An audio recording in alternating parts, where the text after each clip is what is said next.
Whitney Otto is an executive coach. She is a former Olympian. She is the host of the Untrained podcast, and she is the author of Body Image Inside Out. Welcome to the show, Whitney. Thank you so much, George. I'm really excited to be here. Yeah, I'm excited to have you on. Tell us a little about your personal life, some more about your work, and why you do what you do. So I live in Cambridge, Mass, outside of Boston. Finally, the light is returning. I can tolerate being on the East Coast. I currently work as a podcast host. I'm an author and I do executive coaching. So I work with folks day in and day out who are living very busy lives, leading, managing a lot, and trying to help them have a better life, a more connected life, and a more efficient life. So there's more time for themselves. I came to the work from nobody sort of is an executive coach. You come to the work either from the work route, like being in corporate America, or as a therapist. Those are two more common routes. And I was a therapist for a number of years, and I worked specifically with eating disorders. And I had also developed a model of working with body image, both from personal experience of healing negative body image and from doing it in my day job. And I partnered with Deb Schachter, who is a dear friend, and we started running workshops. And this is 20 years ago, and really developed some unique perspectives and tools, and then decided a few years ago to put them in a book because she's still doing eating disorder work day in and day out and body image work. And we shared them. And I would, and so that's what Body Image Inside Out is all about. And I'm going to say there's a lot of overlap with the podcast I have, Untrained, which is basically about untraining from toxic productivity. And the similarity with both of them is that we turn to creating an outside goal, right? I want my body to look like this. I want my achievements to look like this, thinking that it will help us feel better. It would help us feel more fulfilled. Um, and it's very prevalent. All those promises and that patterning is very encouraged in our culture. So those are two things I'm passionate about. It's helping people bring a lot more awareness to how that plays out, how that leads to satisfaction and dissatisfaction, and where that might be stemming from. So that's a lot. Where do you want to go? What No, do you I think? I I I, I appreciate all of that. The When did we start calling problems with food eating disorders, and when did we start realizing that we had negative body image problems? Have these things always been present, or we just started noticing?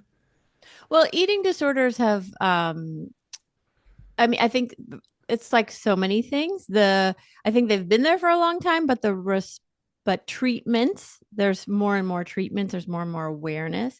I think negative body image is something that has been around for a long time, but it's getting more attention. People are more aware of it, particularly because I think social media is turning the dial way up. It's triggering more and more negative body image, but there's also more and more responses to that negative body image with people say, having different approaches for how we can deal with it and how we can manage it. And I think one of the very common approaches these days is called body positivity, which is an approach that says, so we have unconditional positive regard for our bodies. Like, let's just accept our bodies, love our bodies. And Deb and I always found we failed at that approach when we tried it ourselves. It didn't really work for us, which is why we developed this approach, which was getting more curious about our negative body image, really diving into those bad body image moments and days and seeing what we can learn from them, being curious and going towards it versus I'm kind of going to ignore it. My body's great. And I always say if body positivity works, great. But if it doesn't work, I think, it's just great that we have different options out there. So what do you think of when you think of negative body image? What's your experience with it in your communities and the people you know and love? Like, what do you see and hear about negative body image? I'm fascinated by all of it. I'm Mhm. fascinated by body positivity. I'm Mhm. just I find it to be so interesting. I'm somebody who has I'm 6'1" and should probably weigh about 185. At points in my life, I've weighed 225 and probably weighed 170. So Mhm. I've fluctuated. Um, and so when I'm overweight or whatever it might be, whenever I look in the mirror and I'm not happy, Mhm. what it does is it just reminds me that I need to get back to my more positive habits. I need to stop Mhm. drinking so much beer. I need to stop Mhm. eating so many French fries, whatever it might be. I need to start exercising more and taking better care of myself. I don't know that I ever wanted to affirm or make it okay that I was engaged in an unhealthy activity because that's always Mhm. been my correlation, whether that's other people's experience or not. It's self-inflicted from my Mhm. perspective, my personal problems. Thank you so much for sharing that. And I think that's absolutely very common.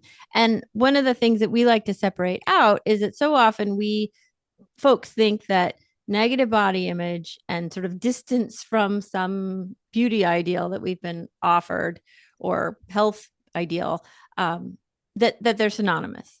That I could look at a lineup of 10 people and tell you what their body image is like based on, again, how close they are to this said ideal. And we really propose that there's something else going on because we all know people that fit the ideal but have lousy body image, and people who are distant from the ideal but have really good body image, right? And also that we in our own bodies can have different experiences throughout a day, right? You could have a day where you feel great in the morning, but maybe not so great by the afternoon. Your body didn't change, it couldn't physically change. So that's where we coin the idea of the body self, that we have our body image, and then we have our body self, which is influenced by our emotions, our past, our traumas, things, messages people have said to us, our physiology, our temperament, so many things.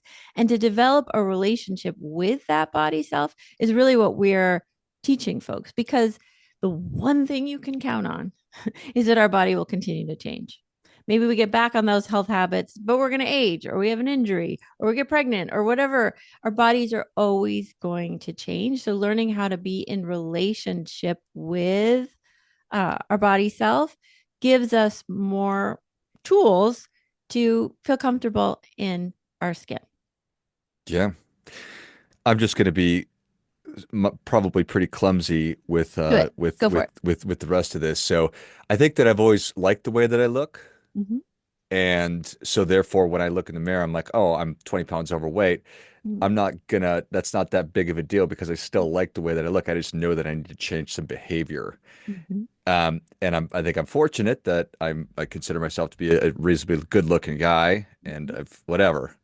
Mm-hmm. Uh, is that a common experience or am I in the minority of being Well, happy with my physical appearance, even if I'm a little overweight or something like that? well, I do think women tend to be more critical of themselves than men do. Um, and when, yeah, Yeah. we are trained to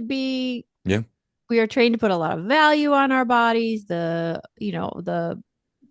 forces that be in marketing are trained to tell us we're not enough, that we need to buy something to change something. Hmm. You've got social media putting forth images that are not always real. So there's a lot of, I think, reasons why women are sort of trained to be a little bit more critical than men. But I think that's really also healthy to sort of be able to say, to hold both, right? And that's sort of part of what we like to help folks with. I can, and so let me walk you through sort of how we deal with a negative body image. Maybe you deal with maybe you've got more like a health image, right? That's not the body image that gets you, but like the accumulation of the health habits and what's going on there. But if we're in a negative body image moment, can often be prompted by a big event like a date or an interview or a presentation or something that gets us a little reunion, a little riled up. We're trying to find something to wear. Nothing seems right. And we tend to say, there's something wrong with me. I need to fix myself. That's the problem. And if I were thinner, if I were bigger, if I were whatever, if my body were different, I would feel different. And so we really like to invite folks to say, oh, at the moment you say I need to fix myself, to say, I'm having a bad body image moment. and to get curious because instead of going down that trail of action and change, further confirming there's something wrong with us that needs to be changed, we like to say, okay, well, what's going on here? So for you, it might be like, well, what's been going on that I've really fallen off my health habits? What's the broader picture here? Okay, I've been stressed about this, or this has been going on, or I didn't have enough time because I was putting my energy over here. Naming that sort of like a reporter without any judgment, but just here's the snapshot of what's going on, what might be challenging. Um, so that's what we call the outside curiosity. Or it might be like, I'm having a bad body image moment because I'm getting ready for a date and I'm really nervous. And I think if I get the right outfit, you know, I won't be nervous or I'll feel confident or they'll like me. So that's the other thing the other curiosity we'd like to invite. If I was doing daily trips to the gym, then how would I get to feel about myself? What's different? If I did nail this outfit for the date or the interview, how do I would I like to feel? Would I like to feel more smart? Would I like to feel more fun loving? Would I like to feel more grounded? Because when we know what we want to feel, that also gives us information that's more unique to us. And it gives us other ways to try and get that, right? Because I can, if I'm gone away for a vacation in somewhere warm and I've just left New England, I'm probably going to have a bad body image moment, right? But I practiced myself saying, well, Whitney, if you had the six pack and you could trounce around the pool, what would be different? What would you get to feel?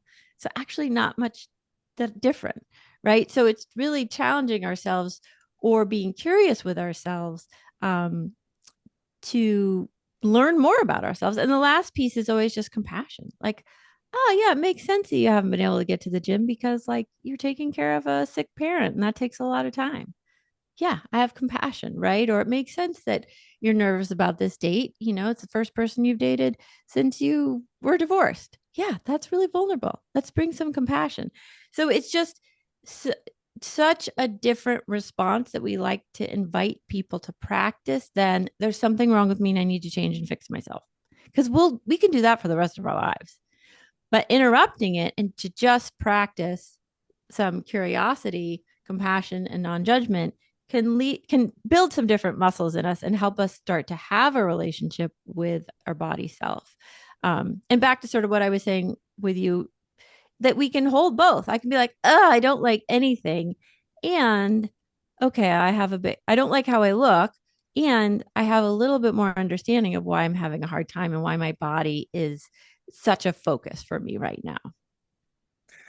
I agree with everything that you said, and so thank you for that. I Going through my mind is the idea of sort of contentment versus happiness, Mm, because my level of contentment, the way I think about that, that's that's like my resting heartbeat. mm, And then ice cream makes me happy, and mm-hmm, dropping the ice cream kind of makes me sad, and an outfit certainly makes me happy. A new pair of shoes, happy, whatever. But that's not going to influence the way that I really feel about myself, and I get to choose the way that I think and feel about who I am as a person and my body. What do you think mm-hmm. about that? So, what's your proposal for contentment versus happiness as it relates to our relationship with our bodies, with our body self? So I think that certainly agree that if I have like a presentation coming up and I do think, okay, what do I want to look like on the stage and what kind of Mm-hmm, clothes do I want to be wearing and how do I want to have my hair? mm-hmm. Those are not trivial, but certainly not nearly as important as the way that I view myself just Exactly. as a person. So I would say that the muscles of how we relate to ourselves with kindness, with compassion, with curiosity, going for alignment, help build contentment in our relationship with ourselves, help build stability. Happiness might be like, oh, my friend gave me her old blazer and it looks amazing. And I'm so excited for this, right? It might be that like spike, but that contentment, I would say, is, picking ourselves up off the floor when we say there's something wrong with me and saying, there's not something wrong with me. I'm having some unmanageable feelings. There's a different way to relate to myself. So I would say those are building a more contented relationship with ourselves. I mean, I was never after, you know, happiness in pursuing a better body image. I was after not hating myself. I was after not feeling profoundly uncomfortable in my skin. So contentment is a beautiful word. And from the word I use is peace, like Hmm. just more peace, more contentment. But does that answer this great question that you proposed, at least from my perspective? For sure. Yeah, I I'm too reductive of a human being. I try to really boil everything Hey, down. I boil down. We'll boil together. Do you want to add Yes. something? Do you want I, to I counter? no, I don't know that I want to counter. I don't think I want to counter any of it. Um, I don't think that when I consciously am engaging in behaviors that are making my body not feel good or not Mhm, look good, I am mhm, aware of that. And therefore, I am not happy or even I'm not pleased with myself. I'm disappointed in myself because I know I'm engaging in behaviors that are detrimental and negative and making me feel bad physically and then bad mentally. And mhm. so I'm going to at least try and catch myself and say, hey, guy, buddy, what are you doing? We need to somehow shift these behaviors. And it, why am I doing these things? So, a big influence for our book is a modality called internal family systems, which is created by Dick Schwartz and among others. But it was something that we were each using in our personal lives, personal recovery, and in our clinical and coaching lives. Um, and the idea there is that we have it's not just George, it's a lot of different parts that make up George, right? You've got George that knows how to perform no matter what on this podcast. You've got George that has these healthy health behaviors. You've got George that has drinks too much beer sometimes. We have different parts, as do I, as do all of us. And we have parts that go, I hate the way I look and I'm going to change something about myself. And that when we get to know that we're taught by our culture that's a bad part, I need to overcome that part, I need to get rid of that part. And our approach is, ooh, let's get to know that part. Let's get to know the part that goes down the negative health behavior route willingly and see what that's about. Understand what is the gain there? What are we getting out of it? How is that somehow serving George, or how is that serving Whitney? And when we go that way, we learn so much. But we've been trained that's a bad behavior. I want to get rid of it. Um, and again, we just take a very different approach of like, let's just love on this behavior and part with so much curiosity and see what we can learn. Dick Schwartz's motto is like, he wrote a book, there's no bad parts. But when we like push them down, we don't understand their motives or how they think they might be helping us out. A question that you asked or statement that you made earlier, what's really going on here? Mm-hmm. And digging into that, steering right into those negative feelings or whatever it might be with that sense of or approach of curiosity to try to start peeling back those layers Yeah. and get down to what's really going on here. So instead of rejecting and being mad at myself because I'm doing X, Y, or Z, I Mm-hmm. lean right into it and try to go as deep as I can to get to any underlying problem, unresolved issues, whatever it might be. 100%. Yeah.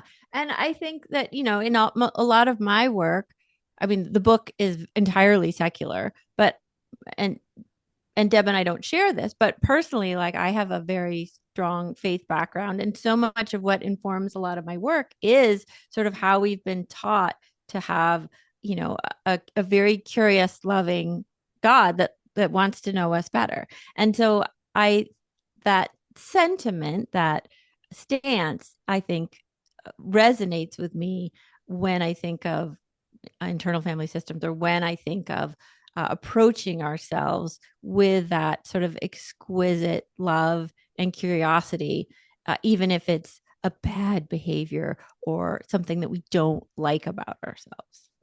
And I just mentioned that because I know this is a big part of um, Yeah, certainly. your thing. Yeah. Yeah. So, what do you think about that? Well, I think I think a lot about it. I think a lot about all these things.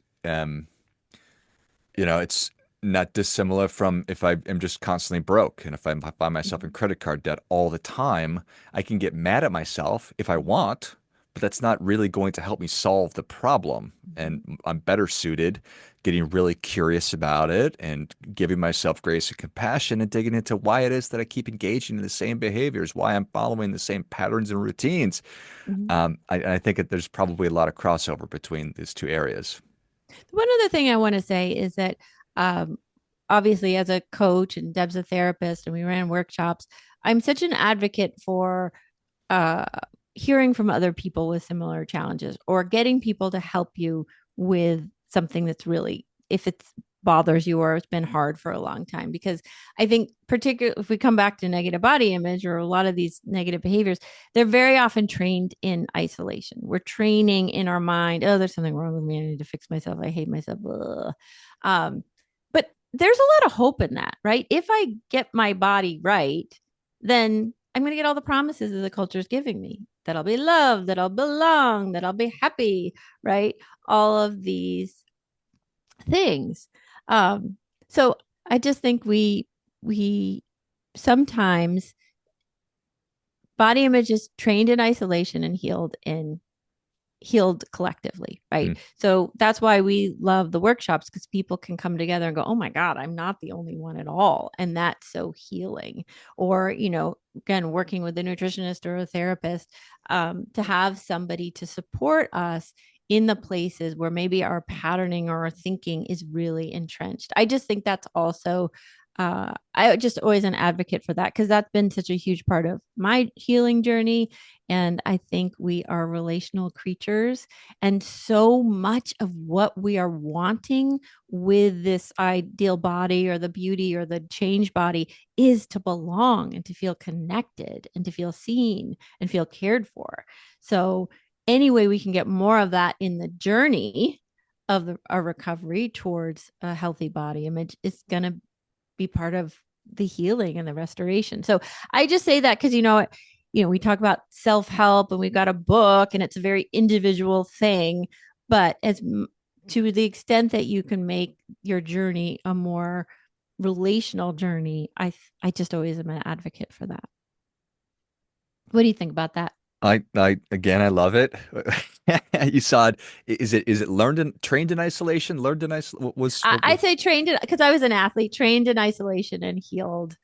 Or I say that negative body image is an individual sport. Healing negative body image is a team sport. Mm, I think that that's awesome.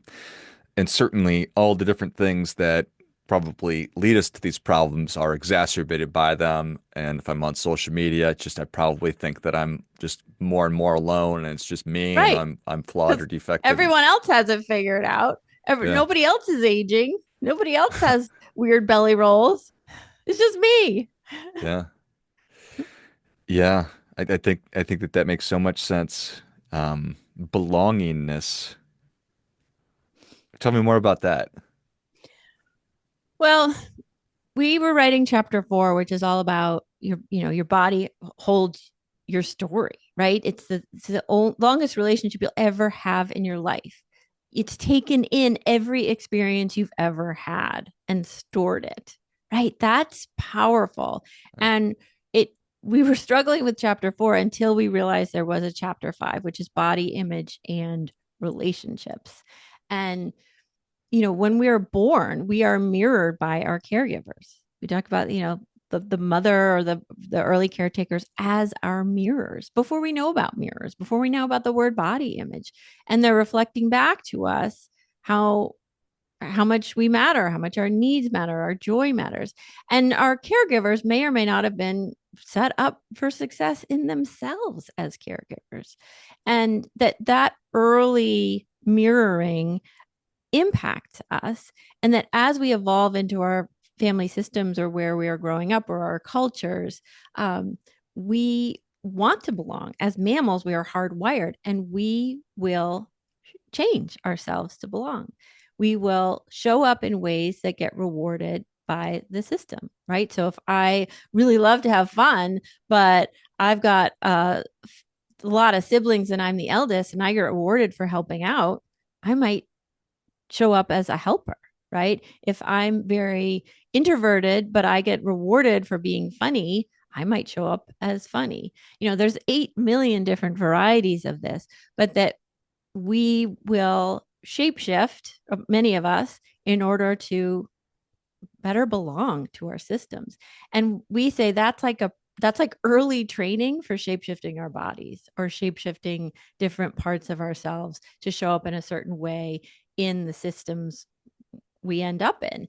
And those early family systems, there might be sports cultures, there might be school cultures that have certain ideas about bodies, and our bodies may get a lot of messages about how they're supposed to be. And those tend to, unless we really untrain that, does tend to stay with us through our lives. So that's our approach to this belonging, and that there can be stipulations on our bodies for belonging in certain cultures, or there can just be early training that you need to show up in a certain way in order to receive belonging. I think that that makes perfect sense. And, I think that we can all sort of go back to all those different friends groups or human systems or whatever and say, oh, look at that. I did adapt. I did start wearing my hair a certain way or wearing whatever it might be. It's Yeah. fascinating.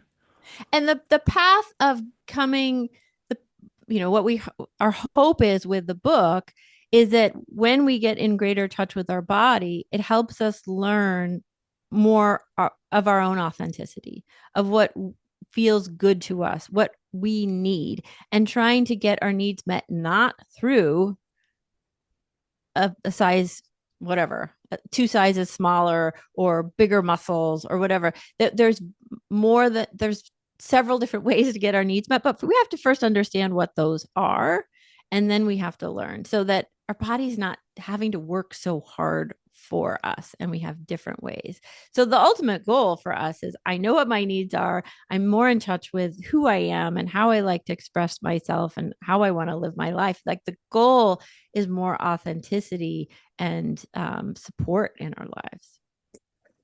I love everything about that. And that's, yes, getting down to who it is that we really are. So beautiful. Well, Whitney, thank you so much for coming on. Where can Thanks, people, George. I had a where, great time. where can people learn more about you? How can they Oh, engage? Tell us about the yes. book. Tell us about the So podcast. the book right back there, Body Image Inside Out, you can get that wherever your books are sold, Barnes and Nobles, Amazon, bookstores. We have a website, Body Image Inside Out. We have some upcoming live workshops. If you want to come to Boston or going to be in the Boston area, we get one for clinicians. We find nutritionists, therapists are very drawn to the work because they see this issue so often. So we have one for those. We are on Instagram, Body Image Inside Out. And you can also follow me if you're interested in any of the executive coaching, toxic productivity stuff. If that resonated, on LinkedIn, Whitney Otto. Excellent. Well, if you enjoyed this as much as I did, show Whitney your appreciation. Share today's show with a friend who also appreciates good ideas. Go to bodyimageinsideout.com. Check out everything that Whitney and I have been talking about. Pick up your copy of Body Image Inside Out wherever you buy your books. And you can follow her on LinkedIn and Instagram as well. I'll certainly put all those in the notes of the show. Thanks again, Whitney. Thanks. Till next time, remember, do your part by doing your best.